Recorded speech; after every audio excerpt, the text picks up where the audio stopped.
헌법재판소 다음 주 월요일 날 이 마은혁 후보자의 임명 보류권에 대한 이 위헌 여부를 결정할 예정입니다. 그러니까 여기에 대해서 여야의 다양한 목소리가 나오고 있죠. 이분을 어떻게 할 건가? 여기에 대해서입니다. 입장을 한번 들어보도록 하겠습니다. 최상목 대행은 그동안 해야 할 일은 하지 않고 하지 말라는 일은 골라서 하는 행태를 반복하고 있습니다. 헌법상 의무인 마은혁 헌법재판관 임명, 지금까지 하지 않았습니다. 헌법재판관 성향에 대해서 문제를 지적하는데 나중에 헌법재판 결과가 나오면 그걸 불복하는 거 아니냐는 우려가 나오는데.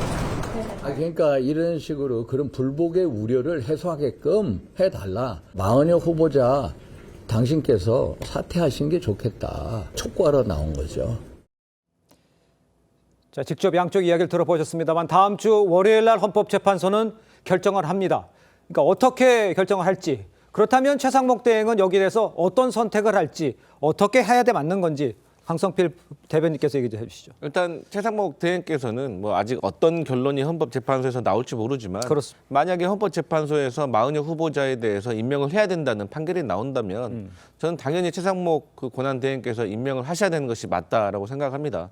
왜냐하면 지금까지 그 최상목 권한 대행께서 국회와 관련된 어떤 결정을 함에 있어서 계속해서 원칙을 주장하신 거 아니겠습니까? 네. 그 대표적인 게 여야 합의라는 거잖아요. 그러니까 여야 합의라는 게 그야말로 원칙적인 얘기 아니겠습니까? 근데 원래 지도자가 선택을 할 때는 결단을 내리는 건데 그렇게 원칙적인 얘기만 해서는 안 된 겁니다. 그럼에도 불구하고 어쨌든 여기에 대해서는 법적으로 이게 이제 임명을 해야 되기 때문에 저는 임명을 할 거라고 믿는데 만약에 하지 않는다면 지금까지 최상목 권한대행에 대한 국민들의 신뢰가 많이 무너지는 계기가 될 것이다. 이렇게 보여집니다. 헌재의 결론에 따라서 최 대행은 그걸 따라서 임명을 해야 결정을 해야 된다라고 지금 얘기를 해주셨는데 그렇다면요, 만약 마은혁 재판관 후보자에 대한 임명 보류가 위헌이라고 결정이 날 경우에 최상목 대행은 반드시 임명을 해야 되는 건지, 법리적으로는 어떻게 되는 건지, 그 반대인 경우는 어떤 상황이 벌어지는 건가요? 일단 현행법상으로 권한쟁의 심판이거든요. 두 가지가 같이 이제 선고되는 거예요. 헌법소원 심판도 누군가 하고 권한쟁의 심판도 또 국회의장이 했단 말이죠. 만약에 여기서 인용되는 판결이 나오게 되면 그러면 원래 부작위거든요. 하지 않은 것에 대해서 문제 삼은 거기 때문에 부작위한 피청구인 측인 그 최권한대행 입장에서 보면 그 원래 그 판결 취지대로 결정 취지대로 해야 할 의무가 있어요. 헌법재판소법에 따르면. 그런데 이것은 이제 다소 문제가 있는 것이 실제 그렇게 강제할 수 있는 방법은 없어요. 그냥 하지 않는 것이 위헌 정도로 평가받는 것이지 이걸 만약에 예를 들면은 헌재 결정이 딱 이루어지게 되면 바로 재판관으로 임명이 돼버리는 게 아니거든요. 그러니까 반드시 임명이라는 절차를 거쳐야 되는 거기 때문에 마은혁 그 후보자가 헌재 재판관이 되는 게 아닙니다. 더구나 최상목 권한대행에게 그것을 강제할 수도 없어요. 다만 법률 위반이 되는 거죠. 그런데 문제는 뭐냐면 저는 개인적으로 헌재가 이렇게 일찍 잡은 것은 각하의 기각을 할 가능성이 상당히 크다라는 생각을 해요. 왜냐하면 이게 국회에서 선출할 권한을 방해한 것도 아니고요.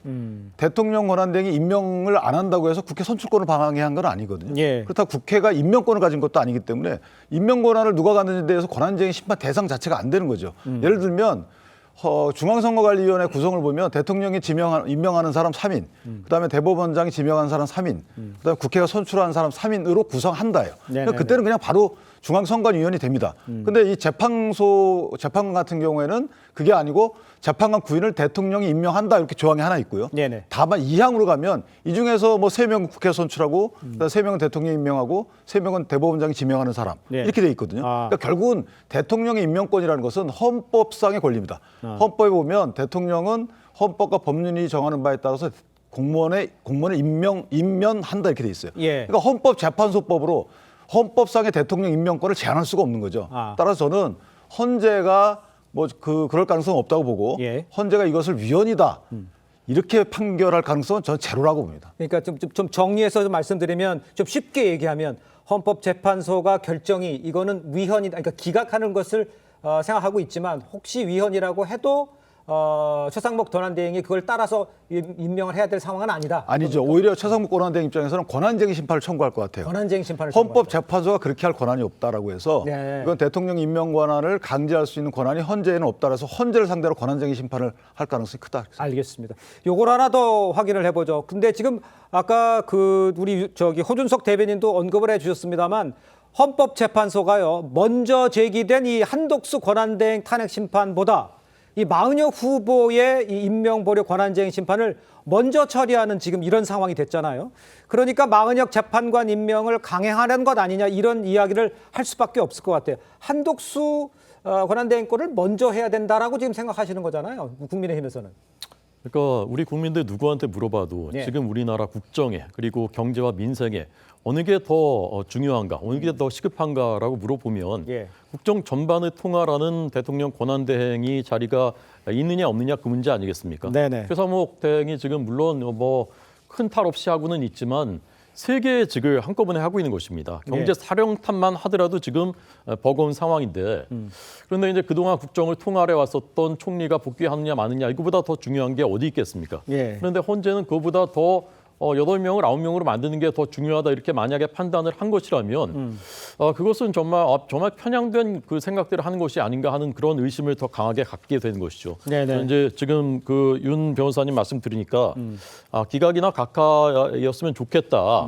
헌재가 만약에 그렇게 판단한다면 국민들께서 그래도 지금까지 많이 쌓인 헌재에 대한 의혹에 대해서 일정 부분을 해소하는 계기가 될 것입니다. 예. 그런데 만약에 마은혁 후보자 임명해라 이렇게 그 결정을 하게 된다면요. 네. 그러면 어떻게 되겠습니까? 그래서 만약에 마은혁 후보자 임명이 되면 9명 중에 4명이 되는 그런 상황에 대해서 우리 국민들의 헌재에 대한 불신 그리고 탄핵 심판 결과에 대한 불신 훨씬 더 엄청나게 높아질 것입니다. 저는 그 수습하기 힘든 지경까지 가게 될 것이라고 생각합니다. 예. 그래서는 안 될 것이다. 그래서 그런 상식적인 결정을 해줬으면 좋겠다. 알겠습니다. 당장 다음 주 월요일에 어떤 결과가 나올지를 한번 살펴보도록 하겠습니다.